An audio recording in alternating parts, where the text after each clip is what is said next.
नमस्कार दोस्तों, मैं सुरेश सिंह आपके सामने फिर उपस्थित हुआ हूँ। आज दोस्तों हम लेके आए हैं राज्य के नीति निर्देशक तत्व। दोस्तों इससे पहले हम लोगों ने मौलिक अधिकार पढ़ लिया था, उससे पहले हम लोगों ने नागरिकता पढ़ी थी और उससे पहले संघ और उसके राज्य क्षेत्र पढ़े थे। 3 भाग हो चुके थे, चौथे भाग पे हम लोग आज प्रकाश डालेंगे। दोस्तों राज्य के नीति निर्देशक तत्व में काफ़ी इम्पोर्टेंट फैक्ट आते हैं कुछ एग्जाम पेपर में। ये एग्जाम पेपर में इसलिए इम्पोर्टेंट है क्योंकि यही संविधान के मूलभूत हैं। जितनी विधियां बनती हैं उनमें इनका सम्मिलित होना अनिवार्य नहीं है, लेकिन सम्मिलित होना चाहिए। क्यों नहीं अनिवार्य? क्योंकि ये न्यायच्युत नहीं है, मतलब इनके लिए न्याय, इन अधिकारों को न्याय के लिए आप नहीं जा सकते। इस बिहाफ पे इनको सम्मिलित करना चाहिए। ये एक कहा गया है संविधान में कि उद्देश्य जितने विधि बनाए जाए या जितनी कानून बनाए जाए उनमें राज्य के नीति निर्देशक तत्व सम्मिलित होने चाहिए, लेकिन कंपलसरी नहीं है, इन पे ध्यान देना चाहिए। ठीक दोस्तों, तो आइए फिर बात करते हैं भाग 4। क्या पढ़ रहे हैं हम लोग? भाग 4। भाग 4 में क्या उल्लिखित है? राज्य के नीति निर्देशक तत्व। क्या उल्लिखित है? राज्य के नीति निर्देशक तत्व। ठीक है, भाग 4 में क्या उल्लिखित है? राज्य के नीति निर्देशक तत्व। तोड़ते हैं इसको। राज्य के नीति निर्देशक तत्व, राज्य के, ठीक है, नीति निर्देशक, जो नीति बनती है उसके निर्देशक तत्व है। ठीक, तत्व। तो राज्य जो भी नीति बनाएगा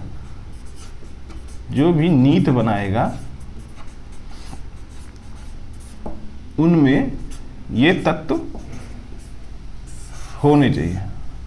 ठीक, ये तत्व होने चाहिए। तो इन तत्वों के बारे में हम आज बात करेंगे कि राज्य जो भी नीति बनाता है उनमें किन तत्वों की बात की जाएगी या की जा रही है। तो उन तत्वों के बारे में हम बात करेंगे। ये भाग 4 जो है, कुछ बेसिक फैक्ट जान लेते हैं। भाग 4 जो है अनुच्छेद 36 से 51 तक के अंतर्गत है। अनुच्छेद 36 से 51 के अंतर्गत है भाग 4। ठीक, और भाग 4 में जो राज्य के निर्देशक तत्व हैं वो कहाँ से लिए गए हैं? आयरलैंड के संविधान से लिए गए हैं। कहाँ से लिए गए हैं? आयरलैंड के संविधान से लिए गए हैं। ये जो राज्य के नीति निर्देशक तत्व हैं वो क्या है? कल्याणकारी राज्य। भारत लोक कल्याणकारी राज्य बनाने के लिए जिन तत्वों की आवश्यकता होती है उन तत्वों को हम लोग आज बात करेंगे। ये तत्व ही भारत को लोक कल्याणकारी राज्य बनाने में कारगर होते हैं। ठीक, देश में वास्तविक रूप से सामाजिक और आर्थिक और राजनैतिक तीनों न्याय के लिए बात करनी है। सामाजिक और आर्थिक और राजनीतिक न्याय या समानता करने के लिए इन तत्वों की बात की जा रही है। ठीक है, भारत में सामाजिक रूप से आप देख रहे होंगे तो विभिन्न असमानताएं देखने को मिलेंगी। राजनीतिक रूप से देखना चाह रहे होंगे तो उसमें भी विभिन्न असमानताएं देखने को मिलेंगी। और आर्थिक रूप से आप देखते ही होंगे कि आर्थिक जो है समानता के रूप में बहुत ही बेकार स्थिति में है, क्योंकि जो व्यक्ति गरीब है वो गरीब होता जा रहा है और जो व्यक्ति अमीर है वो अमीर होता जा रहा है। असमानताओं के बीच एक बड़ी खाई असमानता की खोदी जा रही है। ठीक है, तो इन तत्वों में द्वारा वास्तविक रूप से सामाजिक और आर्थिक और राजनीतिक समानताएं लाने के लिए इन तत्वों को अडॉप्ट किया जाएगा। उसके बाद इन तत्वों को न्यायालय द्वारा लागू नहीं किया जा सकता। ठीक, जो ये तत्व हैं ये न्यायालय द्वारा या नहीं लागू कर सकते, यानी न्यायोचित नहीं है। ठीक है, नहीं लागू कर सकते।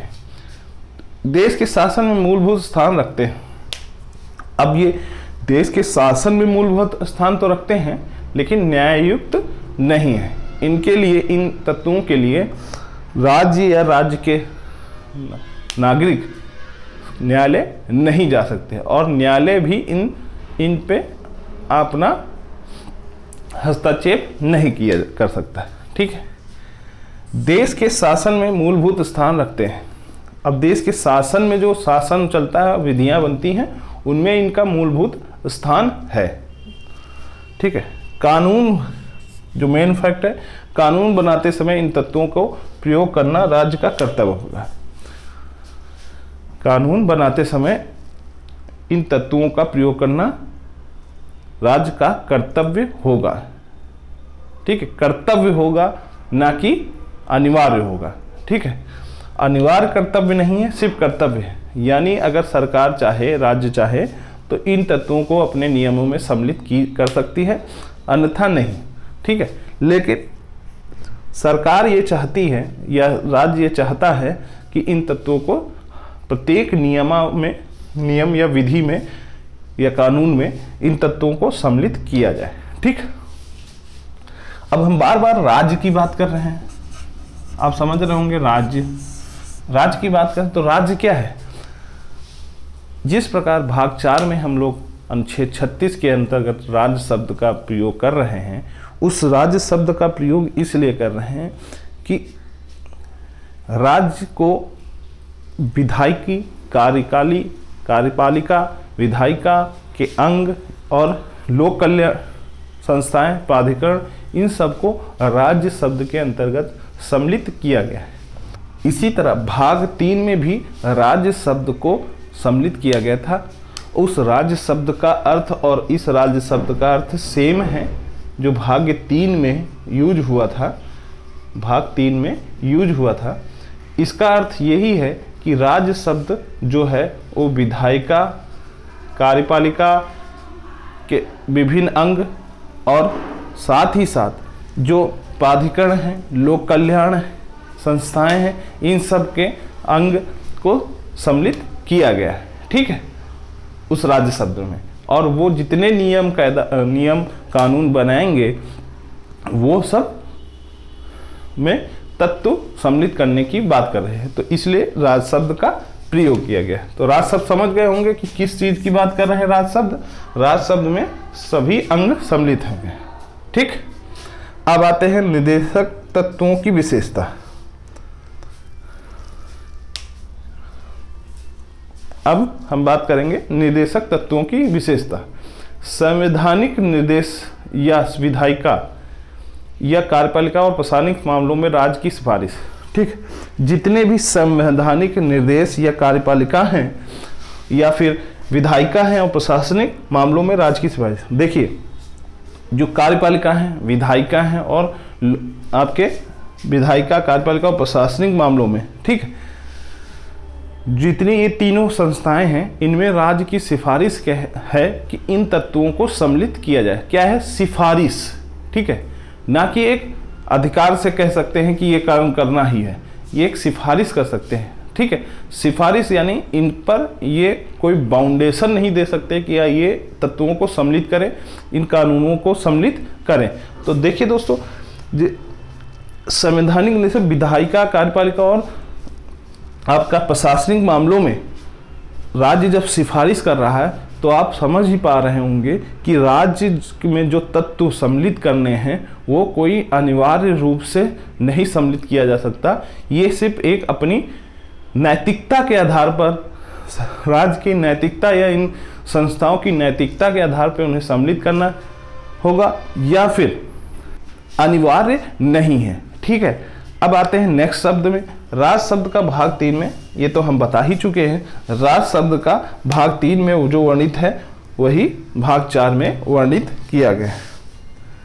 अब हम बताते हैं 1935 में उल्लेखित अनुदेशों के समान जो राज्य के नीति निर्देशक तत्व हैं वो क्या है? 1935 में उल्लेखित अनुदेशों के समान, अनुदेशों के समान। ठीक है।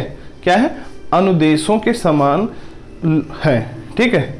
1935 के जो भारत शासन अधिनियम 1935 था, उनमें कुछ अनुदेश लागू किए गए थे।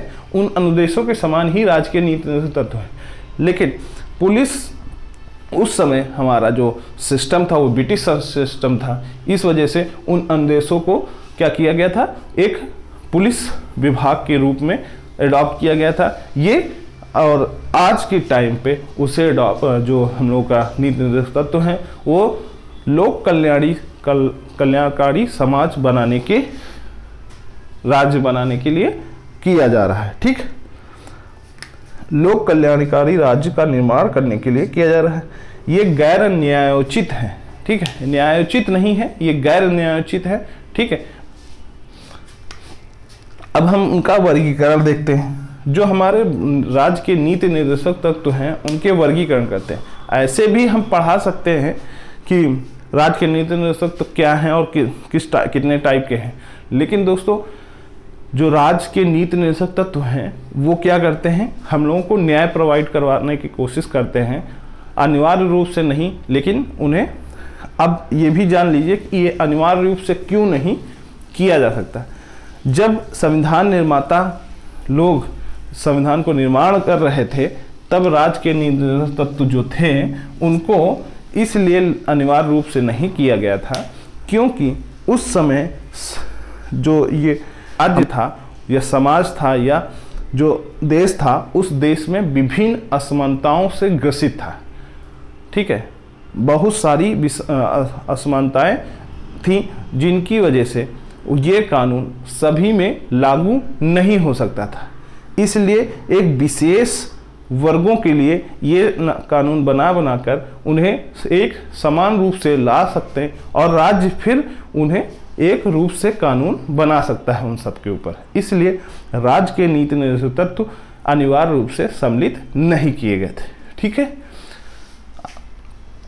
अब ये जो वर्गीकरण कर रहे हैं, वर्गीकरण इसलिए बिहाफ पे कर रहे हैं कि हमें जो हमारे जो राज्य के नीति निर्देशक तत्व हैं, जो तत्व हैं वो क्या है, उन तत्वों में न्याय की बात करने के लिए रखा गया है। तो न्याय कौन कौन से उद्देशिका में कौन कौन से न्याय की बात कर रहे हैं, सामाजिक, आर्थिक और राजनीतिक न्याय। किस तरह की समानताओं की बात कर रहे हैं, आय, प्रतिष्ठा और अवसर की समानता की बात कर रहे हैं। तो इनके आधार पर हम उसका वर्गीकरण करते हैं और वर्गीकरण देखते हैं कि कौन सा जो हमारा तत्व है वो किस न्याय को प्रोवाइड करवा रहा है या किस समानता को दिला रहा है। ठीक है, चलिए फिर देखते हैं निर्देशक तत्वों का वर्गीकरण। ठीक है, जो तत्व हैं उनका वर्गीकरण देखते हैं। पहले देखते हैं आर्थिक न्याय। कौन से ऐसे तत्व हैं जो आर्थिक न्याय प्रोवाइड करवाते हैं। ठीक है, तो आर्थिक न्याय की बात करते हैं। ठीक है, आर्थिक न्याय में आर्थिक न्याय में अनुच्छेद 39 का में क्या बताया जा रहा है, समान जीविका साधन। क्या बताया जा रहा है, समान जीविका साधन। अनुच्छेद 39 का में बात कर रहे हैं समान जीविका साधन। तो समान जीविका साधन अर्थात राज्य के प्रत्येक व्यक्ति को समान जीविका साधन उपलब्ध कराना है। ठीक, तो अब ये आज की डेट में तो पॉसिबिलिटीज कुछ है भी कि समान जीविका के साधन उपलब्ध कराना, लेकिन उस टाइम ये पॉसिबिलिटीज बहुत ही कम थी कि समान जीविका साधन। क्यों? क्योंकि उस समय जो हमारे स्रोत थे उस समय डेवलप कर रहे थे हमारे इंडिया, और जो साधन थे उनको जानने में ही समय जा रहा था कि कौन कौन से साधन हैं जिससे हम उन्हें हर व्यक्ति को प्रोवाइड करवा सकते हैं। लेकिन तब भी वो चीज़ों को काफ़ी तेज़ी से ग्रो करे और आज की डेट में उन्हें समानताओं के रूप में लाया गया है। लेकिन आज सबसे बड़ा फाउंडेशन साधनों का, जो सामाजिक जीविका साधन उपलब्ध कराने का सबसे बड़ा वो है फाउंडेशन, वो ये है कि आज की जनसंख्या इतनी तेज़ी से ग्रो कर गई कि अब हर प्रत्येक व्यक्ति को एक जीविका साधन कराने में एक अलग ही क्वेश्चन मार्क है। ठीक है, आए दिन देखते होंगे जब संसद में विपक्ष वाले इस चीज़ के पर सवाल उठाते हैं कि नौकरियां कहाँ हैं। ठीक है, सभी को नौकरियां क्यों नहीं मिल रही हैं, तो उसका यही कहने का अर्थ है कि समान जीविका के साधन कहाँ हैं। ठीक है, ये राज्य के नीति निर्देशक तत्वों के आधार पर ही विपक्ष वाले क्वेश्चन करते हैं। ठीक, 39 का में ये चीज बताई गई कि समान जीविका साधन मतलब सभी को अपने जीवन निर्वाहन के लिए जो साधन होने चाहिए वो मिलने चाहिए। ठीक, इसीलिए इसे अनिवार्य रूप से सम्मिलित नहीं किया गया, क्योंकि ये सरकार या राज्य इस चीज़ को करने में अक्षम महसूस करती है, और उस समय तो बिल्कुल ही अक्षम महसूस करती थी इस यहाँ पे इसको। अब आते हैं नेक्स्ट अनुच्छेद 39 खा में। क्या आते हैं 39 खा में? इसमें क्या कह रहा है? भौतिक साधनों का स्वामित्व और नियंत्रण। अब देखिए पहले क्या था, आप देख रहे होंगे भूमि उन्मूलन हुआ था। भूमि उन्मूलन कि कुछ जमींदार पहले उस भौतिक साधन जो थे उन पर इकलौता अधिकार जमींदारों का था या कुछ वर्गों का था। ठीक है, फिर उसके भूमि सुधार उन्मूलन जब हुआ था तो सभी को जमीन जो है दी गई और उन्हें एक जीविका का भौतिक साधन प्रोवाइड किया गया।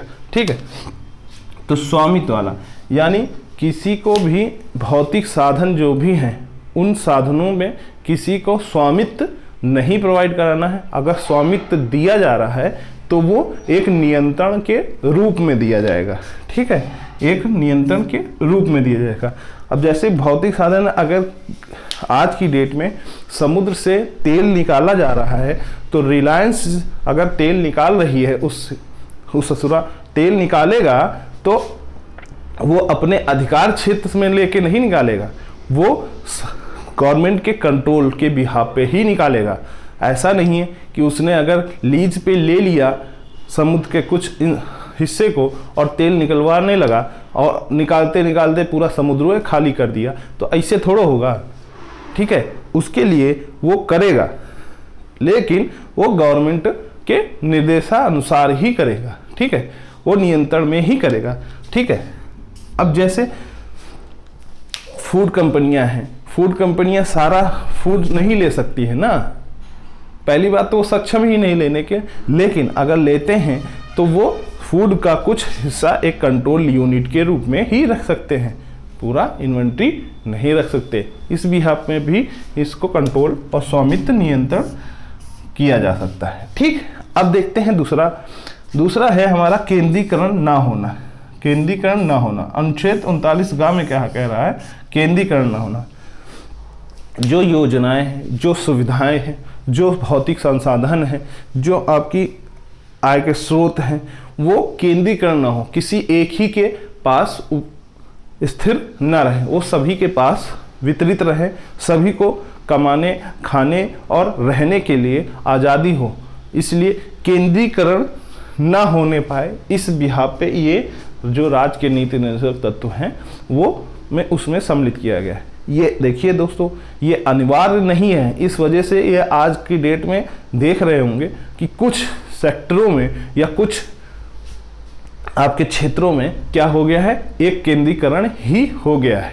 ठीक है, कि वंशावाद यहीं से जनरेट हो रही है। कि अगर राजनीतिक रूप से देखा जाए तो राजनीतिक में देखेंगे किसी भी पार्टी का किसी भी क्षेत्र में उन्हीं का ही बच्चा लड़ेगा और किस नहीं लड़ेगा, तो ये राजनीतिक अन्याय है। इसी तरह आपके देखेंगे नौकरियां थी, पहले क्या था कि नौकरियों के फादर के जाने के बाद या फिर किसी के बिहाफ पे उसी व्यक्ति को नौकरी मिलती थी जिसका उससे रिलेशन था। ठीक है, लेकिन आज की डेट में केंद्रीकरण ना होने के अनिवार्य से ये कानून बनाया गया है और अब ये थोड़ा डाइल्यूट किया गया है कि हाँ आप सभी को नौकरी मिले, कि ऐसा नहीं वंशावाद या श्रेणी दर श्रेणी ना चले।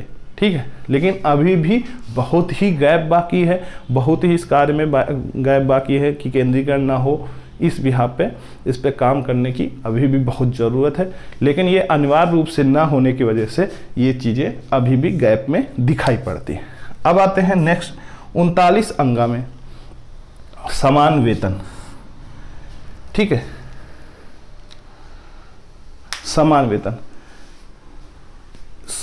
39 अनुच्छेद 39 अंगा में ये बताया गया कि समान वेतन कि देखिए पुरुष हो या स्त्री हो या किसी भी वर्ग का व्यक्ति हो, उसे समान, अगर वो कार्य वही कर रहा है तो उसी कार्य के लिए सभी को समान वेतन देना चाहिए।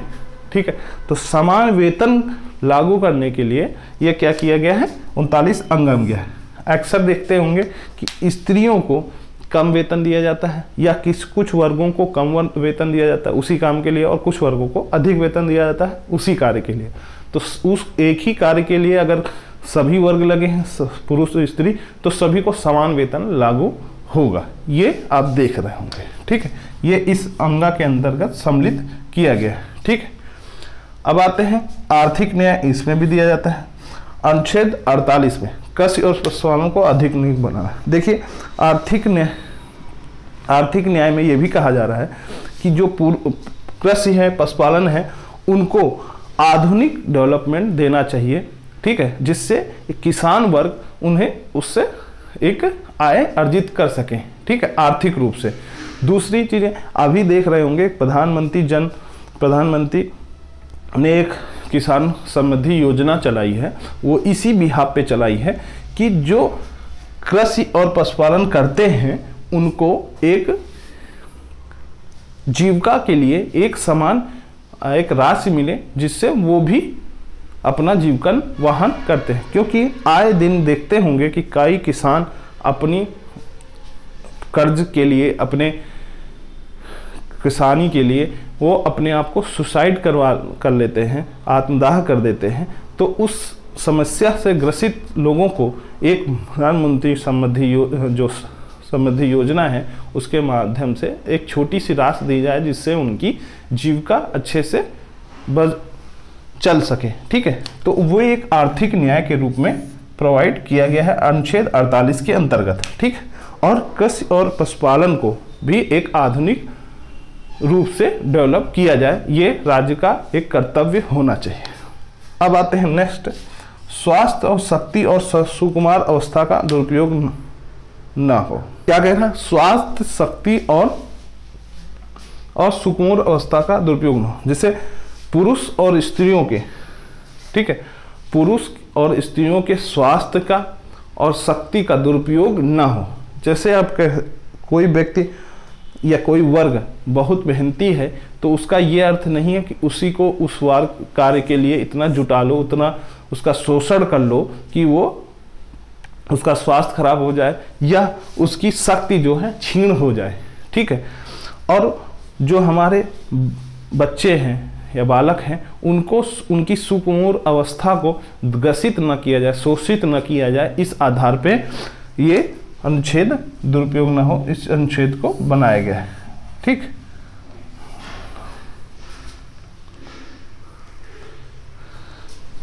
समान घा था वो।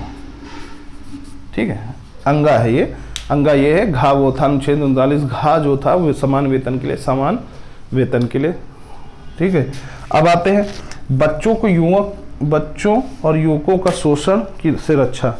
बच्चों का जो बच्चे हैं, पुरुष हैं या स्त्रियां हैं, उनके शोषण ना होने पाए किसी भी संस्थान के द्वारा, ठीक है, या किसी भी इंस्टीट्यूशन के द्वारा उनका शोषण ना हो सके, इस आधार इनकी रक्षा, उस शोषण के विरुद्ध रक्षा करने के लिए कौन से अनुच्छेद के अंतर्गत बनाया गया है दोस्तों?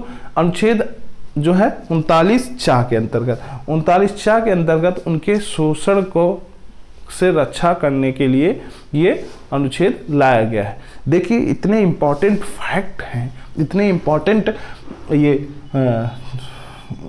अनुच्छेद हैं जो सभी समाज के हर प्रत्येक व्यक्ति को एक सम्मान पूर्वक और आसानी से जीवन निर्वाहन के लिए बनाए गए ये कानून के अंतर्गत अगर सम्मिलित कर दिए जाए तो देखिए देश का क्या भविष्य रहेगा। ठीक है, अभी क्या है, इनको अनिवार्य रूप से सम्मिलित नहीं करने की वजह से क्या हो रहा है कि ये पूरी तरह से लागू नहीं हो पा रहा है। ठीक है, नेक्स्ट है अनुच्छेद 41। अनुच्छेद 41 में क्या कह रहा है? सार्वजनिक सहायता। ठीक है, सार्वजनिक सहायता। देखिए अनुच्छेद 41 क्या कह रहा है? सार्वजनिक सहायता। देखिए, सभी व्यक्तियों को जो भी उस वर्ग से ग्रसित है या कमज़ोर है उनको सार्वजनिक रूप से सहायता प्रोवाइड करनी चाहिए। करते हैं राज्य लोग अपनी कानूनी वाहन, जैसे सार्वजनिक है कि जैसे सार्वजनिक शौचालय है, ठीक है, सार्वजनिक शौचालय एक इसी के पार्ट में ये बनाया गया कि उनकी सहायता दी जा रही कि अगर वो इमरजेंसी कंडीशन में उसका यूटिलाइज कर सके। इसी तरह और भी चीज़ें हैं कि उनको सार्वजनिक सहायता, अगर कोई व्यक्ति उसके पास इतना आर्थिक नहीं है, अर्थ नहीं है, पैसा नहीं है और उसे अपना इलाज कराना है, तो प्रधानमंत्री या मुख्यमंत्रियों के पास एक ऐसा बजट रहता है कि उनको सार्वजनिक रूप से सहायता मिल जाती है। ठीक, जैसे अभी कोरोना के काल में ही देखिए कि क्या हुआ है कि एक सार्वजनिक सहायता यानी वैक्सीन जो कर रही है उस वैक्सीनेशन में क्या देख रहे हैं कि वो सार्वजनिक रूप से सभी को सहायता पहुंचा रही है। ठीक है, उस सहायता का अनुच्छेद 41 के अंतर्गत ही कर रही है। ठीक है, अब आते हैं अनुच्छेद 42। ठीक, अनुच्छेद 42 में अनुकूल अवस्था में कार्य करना।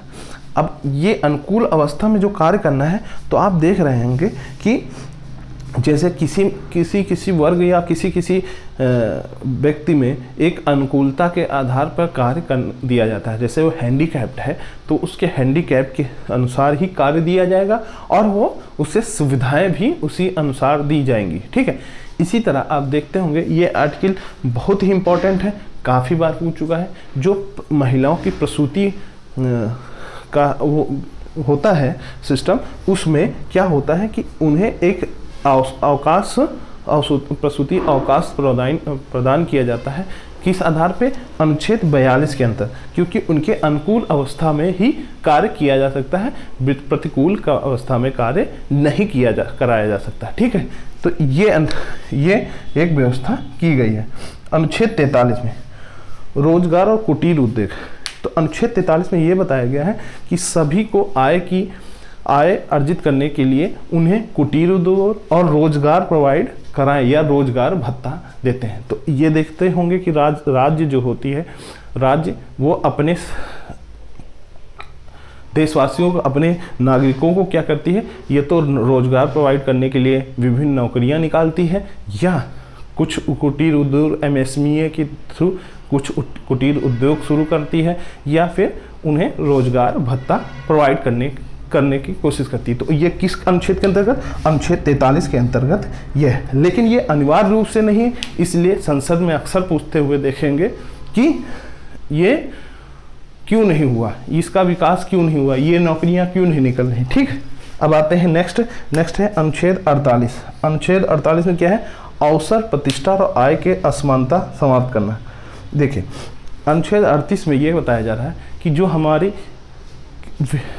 वर्ग वाइज आरक्षण बेस पे या आय के स्रोत के बेस पे या आपका प्रतिष्ठा के बेस पे असमानताएं जो हैं उन्हें समाप्त करने की असमानताओं को समाप्त करने की निरंतर कार्य करना चाहिए। ये राज्य का कर्तव्य होना चाहिए। इस अनुच्छेद के अंतर्गत ये बताया जा रहा है और इसी के बिहाफ पे आरक्षण प्रोवाइड किया गया कि सभी वर्गों को समान रूप से आय, प्रतिष्ठा और अवसर मिलता रहे। लेकिन अभी फिर से डिफरेंस देखने को मिलने लगे हैं, फिर आपके इसको रिन्यूअल करने की आवश्यकता हो रही है। लेकिन ये अनिवार्य रूप से ना होने की वजह से इसका लूप बना दिए हैं राजनीतिक लोग उसकी।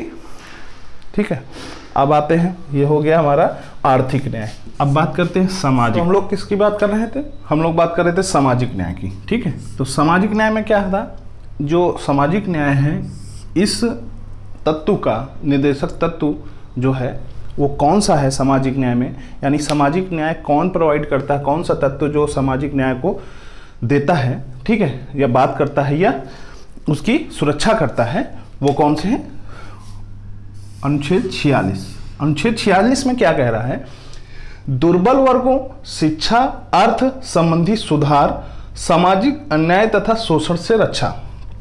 ठीक है, किस चीज की बात कर रहे हैं? बात कर रहे हैं दुर्बल वर्ग की। दुर्बल वर्ग अर्थात जो कमजोर वर्ग है उनकी शिक्षा और आर्थिक संबंधी सुधार करने की, और साथ में सामाजिक जो अन्याय हो रहे हैं और शोषण हो रहे हैं उसके विरोध में उसका रक्षा करने की बात कर रहा है अनुच्छेद 46। ठीक है, सामाजिक न्याय प्रोवाइड कराता है।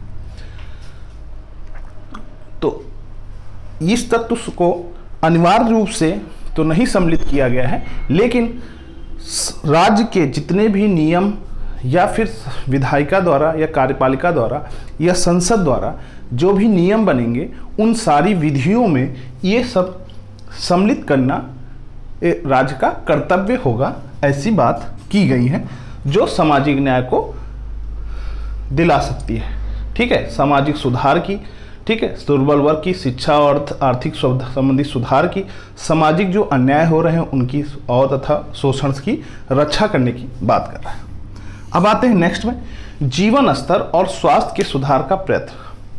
अनुच्छेद 47 यानी जो सामाजिक न्याय है, सामाजिक तत्व की बात कर रहे हैं, सामाजिक न्याय की बात कर रहे हैं, उसमें क्या है, अनुच्छेद 47 कह रहा है कि जो जीवन स्तर, जीवन के स्तर को, राज्य के प्रत्येक नागरिक का जीवन स्तर सुधारना है और उनसे रिलेटेड जो स्वास्थ्य की बातें हैं उसमें सुधार का प्रयत्न करना है। इसी आधार पे आज की डेट में देख रहे होंगे जो मेडिकल लाइन में विभिन्न प्रकार के हॉस्पिटल और एम्स ये सब डिफरेंट जिलों में, डिस्ट्रिक्ट में और स्टेटों में खुल रहे हैं, उसका रीजन ये है, अनुच्छेद 47 में ये बात कही गई है कि स्वास्थ्य के सुधार का प्रयत्न करना है। ठीक, अब जीवन स्तर के भी को सुधारना है। जीवन स्तर सुधार के लिए विभिन्न परिस्थितियों में और राज्य के विभिन्न क्षेत्रों में उन लोगों की मानदेय और उनकी सुविधाओं के लिए नए नए तरीके अडॉप्ट करना है राज्य के द्वारा। ठीक है, ये अनुच्छेद 47 हो गया। अब न्याय बात करते हैं न्याय, शिक्षा और प्रजातंत्र की। किसकी बात करते हैं? न्याय, शिक्षा और प्रजातंत्र। ये जो न्याय, शिक्षा और प्रजातंत्र है, ये किन तत्वों द्वारा इसको साबित कर रही है या सुविधा प्रोवाइड करेगी? किन तत्वों द्वारा? निःशुल्क विधिक सहायता, अर्थात निःशुल्क विधिक सहायता यानी अनुच्छेद 39 का में जो 42वें संविधान संशोधन द्वारा जोड़ा गया था, इसमें यह बात कही गई है कि जो गरीब है, जिसे न्याय मिलने में अपने न्याय के लिए आर्थिक रूप से कमज़ोर है और जिनको उस सुविधाएं नहीं प्रोवाइड हो पाई हैं कि वो अपने जीवन स्तर को सुधार पाए हैं, उनको जो सहायता मिलेगी वो कानूनी रूप से सहायता जो मिलेगी, अगर उनके साथ कोई अन्याय होता है, उस अन्याय के लिए वो जब अदालत या फिर न्याय के पास जाते हैं तो उस कंडीशन में निःशुल्क विधिक सहायता उन्हें प्रोवाइड करेगी। ये राज्य का कर्तव्य होगा। तो आप देखते होंगे अक्सर गवर्नमेंट के कुछ वकील या गवर्नमेंट के जो वकील होते हैं, गवर्नमेंट वकील, वो जो गरीब स्तर के व्यक्ति हैं या जो गरीब स्तर के लोग हैं, जो अपनी विधिक सहायता आर्थिक रूप से नहीं प्राप्त कर सकते, उनको निःशुल्क विधिक सहायता दी जाएगी। ये अनुच्छेद 39 का में सम्मिलित किया गया है। अब उसके बाद समान नागरिक संहिता। समान नागरिक संहिता यानी समान नागरिक संहिता इसलिए कहा गया कि जो भी कानून बन रहे हैं वो सारे कानून सभी लोगों के लिए समान रूप से लागू हों। लेकिन ऐसा होता नहीं है, इसलिए क्योंकि अभी भी हमारे देश में, हमारे राज्य में जो है असमानताएं हैं विभिन्न स्तरों में, विभिन्न क्षेत्रों में। ठीक है, उन स्तरों और उन क्षेत्रों में जब समानताएं आएंगी तभी समान नागरिक संहिता लागू होगी। ठीक है, वो कई क्षेत्रों में विभिन्न तरीके से अलग अलग होने की वजह से उस असमान के अकॉर्डिंग, उन क्षेत्रों के अकॉर्डिंग बनते हैं, इसलिए समान नागरिक संहिता लागू नहीं हो पा रही है। लेकिन जब समान नागरिक संहिता लागू होगी तब क्या होगा? सभी के एक देश एक कानून लागू होगा। अगर दहेज के उत्पीड़न के लिए लगता है तो वो सभी धर्म, सभी नागरिकों के लिए लगेगा। ठीक है, तलाक की व्यवस्था की जाती है तो वो सभी देश के सभी नागरिकों के लिए जो भी एक ही कानून होगा। ये नहीं होगा कि हिंदू के लिए अलग, मुस्लिम के लिए अलग, ईसाइयों के लिए अलग बनाया गया है। वो उनके लिए सभी को एक ही नियम के अनुसार चलना होगा। ठीक है, यह अनुच्छेद 44 में समान नागरिक संरक्षण है। अब नेक्स्ट है 14 वर्ष तक के बालकों को निःशुल्क शिक्षा प्रोवाइड करना। 86वें संविधान संशोधन, ये याद कर लीजिएगा, 86वें संविधान संशोधन 2000 द्वारा 86वें संविधान संशोधन द्वारा 2000 द्वारा अनुच्छेद 45 में एक ब्लॉक जोड़ा गया। क्या जोड़ा गया कि 14 वर्ष तक बालकों को निःशुल्क शिक्षा, लोक कल्याणकारी राज्य बनाने के लिए राज्य को गरीब स्तर या पिछड़े वर्ग जहाँ पर शिक्षा नहीं प्रोवाइड हो रही या आर्थिक रूप से जहाँ शिक्षा नहीं ले पा रहे हैं, उन क्षेत्रों में या उन वर्गों के लिए या उन तबक के लोगों के लिए क्या करेगी, निःशुल्क शिक्षा देगी। किस वर्ष तक? 14 वर्ष तक सरकार निःशुल्क शिक्षा प्रोवाइड करेगी। ये देखिएगा, आप विभिन्न प्राइमरी स्कूल खोले जाते हैं या फिर गवर्नमेंट द्वारा ऐसे स्कूल खोले जाते हैं जिनमें गांव देहात या शहरों में भी अब खोलने लगे हैं, जिनमें कमज़ोर वर्ग के बच्चे उसमें पढ़ते हैं, यानी जो आर्थिक रूप से कमज़ोर हैं उस वहाँ पर शिक्षा प्राप्त करते हैं। वो क्या है, 14 वर्ष तक के बालकों को निःशुल्क शिक्षा प्रोवाइड करेंगे अनुच्छेद 45 के अंतर्गत। ठीक है, यानी जो हम लोगों के प्राइमरी स्कूल जो चलते हैं वो किस बिहाफ पे चलते हैं, इसी बेस पे चलते हैं अनुच्छेद 45 के अंतर्गत। ठीक, फिर उसके बाद ग्राम पंचायतों का गठन। अब ग्राम पंचायतों का गठन इसलिए किया गया है कि ऊपर से जो सेवाएं आ रही हैं वो जिले तक ही ना रहें, उन जिले के गांव के स्तर को भी उस सुविधाएं मिले। इस बेस पे ग्राम पंचायतों का गठन किया गया। इसमें भी स्थानीय लोगों की गठन किया गया, न्यायपालिका टाइप की व्यवस्था बनाई गई। ठीक है, स्थानीय निकाय बनाए गए जिनसे जो योजनाएं हैं वो नीचे के तबके लोगों को भी प्रोवाइड हो मिले। ठीक है, इस आधार पे ग्राम पंचायतों का गठन किया गया अनुच्छेद 40 के अंदर। बहुत ही इंपॉर्टेंट फैक्ट है ये सब पूछते हैं कि अनुच्छेद 40 में ग्राम पंचायत गठन जो है किस ग्राम पंचायत का गठन किस अनुच्छेद में है या किस भाग में बताया गया है। ठीक, अब आते हैं न्यायपालिका का और कार्यपालिका का पृथक। कार्यपालिका और न्यायपालिका का पृथक्करण जो है वो अनुच्छेद 50 में बात किया गया है। इसलिए बताया गया है कि देखिए, न्यायपालिका और कार्यपालिका को इसलिए पृथक्करण किया गया है कि न्यायपालिका एक स्वतंत्र रूप से कार्य करे, क्योंकि कार्यपालिका या विधायिका जो भी कानून बनाती है या जो भी नियमावली बनाती है वो राज्य के नागरिकों के लिए बनाती है। तो ऐसा ना हो कि कार्यपालिका या न्यायपालिका उन नियमों को नागरिक के विरुद्ध बनाए या इस तरह का कानून बनाए जो नागरिक उससे परेशान हो। उन सब की समीक्षा के लिए न्यायपालिका होती है, तो इसलिए न्यायपालिका को उससे पृथक्करण किया गया है। नहीं तो कार्यपालिका और न्यायपालिका उसके कार्यपालिका जो है न्यायपालिका को कंट्रोल कर लेती, इसलिए ये बहुत ज़्यादा दिक्कत फुल होता है। इस वजह से इसको अलग किया गया है। अब आते हैं प्राचीन स्मारक, जो देश की धरोहर है, राज्य की धरोहर है, उनके बारे में बताते हैं। अनुच्छेद 49 में कह रहा है राष्ट्रीय महत्व की जितने भी स्मारक हैं, राष्ट्रीय महत्व जिनको घोषित किया गया है, उनकी रक्षा करना। ठीक है, जो भी आपके महत्व हैं, जो भी राष्ट्रीय महत्व हैं, उनकी रक्षा करना, उनकी रक्षा अनुच्छेद 49 में बताया गया है। क्या बताया गया है कि जितने भी राष्ट्रीय महत्व की रक्षा है, यानी राष्ट्रीय स्मारक हैं, राष्ट्रीय धरोहर है, या जो हमारे देश की वो प्राचीन स्मारक हैं जिनको हम लोगों की एक पूर्वजों द्वारा ढाली गई थी, उनकी हम लोग रक्षा करेंगे, जिससे हमारे देश का जो गौरव है वो प्राचीन स्मारक सभ्यताओं को गौरवान्वित करता रहे। इस आधार पे इस तत्व को सम्मिलित किया गया है। ठीक है, अनुच्छेद 49 में। फिर उसके बाद पर्यावरण का संरक्षण। देखिए, आज की डेट में देख रहे हैं कि पर्यावरण की वजह से कितनी तकलीफ़ें, कितना पॉल्यूशन हो रहा है, प्रदूषण, जिससे विभिन्न प्रकार की बीमारियां, विभिन्न प्रकार की समस्याएं उत्पन्न हो रही हैं। इस समस्या को ख़त्म करने के लिए अनुच्छेद 42 संविधान संशोधन द्वारा पर्यावरण का संरक्षण एक तत्व जोड़ा गया, जो अनुच्छेद 48 का में जोड़ा गया। किस में जोड़ा गया? 48 का में। ठीक है, तो इसमें क्या किया गया कि राज्य के प्रत्येक नागरिक को यह कर्तव्य है या राज्य का कर्तव्य है और नागरिकों का कर्तव्य है कि वो पर्यावरण का संरक्षण करें और पर्यावरण को बढ़ाएं। ठीक, आते हैं नेक्स्ट फैक्ट में। नेक्स्ट फैक्ट है अंतर्राष्ट्रीय सिद्धांत। अंतर्राष्ट्रीय सिद्धांत ये है कि इस तत्व को ये कहा गया है कि जो भी विधियां बनाएं, राज्य जो भी विधि या नियम बनाएं, वो विदेश की नीति के आधार पर भी सोचे।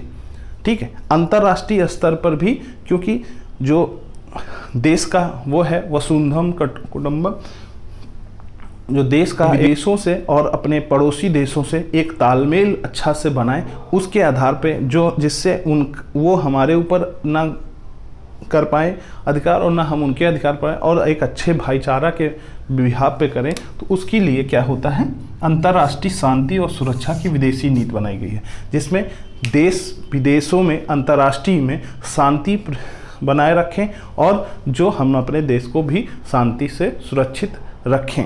उस आधार पे अनुच्छेद 51 में अंतर्राष्ट्रीय शांति और सुरक्षा और विदेशी नीति का भी इसी बेस पे इस तत्व में वर्णन किया गया है। ठीक दोस्तों, इस प्रकार हम लोगों ने क्या पढ़ लिया है, राज्य के नीति निर्देशक तत्व, यानी उन तत्वों की बात करेंगे जो राज्य की नीति को निर्देशित करते हैं कि ये तत्व होने चाहिए जिससे हमारा देश या हमारा राज्य कल्याणकारी लोक कल्याणकारी राज्य बन सके। तो इन तत्वों की बात हम लोग कर चुके हैं। इससे रिलेटेड क्वेश्चन जो हैं किस तरह के आते हैं वो हम लोग एक नेक्स्ट वीडियो में अपलोड करेंगे और उसकी प्रैक्टिस करेंगे। हमारे टेलीग्राम चैनल में भी आपको इस तरह के PDF फाइल प्राप्त होगी। ठीक दोस्तों, चैनल को अगर अभी तक सब्सक्राइब नहीं किए तो सब्सक्राइब कर लीजिएगा, बेल आइकन को जरूर प्रेस करिएगा और ज़्यादा से ज़्यादा दोस्तों को शेयर करिएगा। ठीक दोस्तों, नमस्कार, बहुत बहुत धन्यवाद।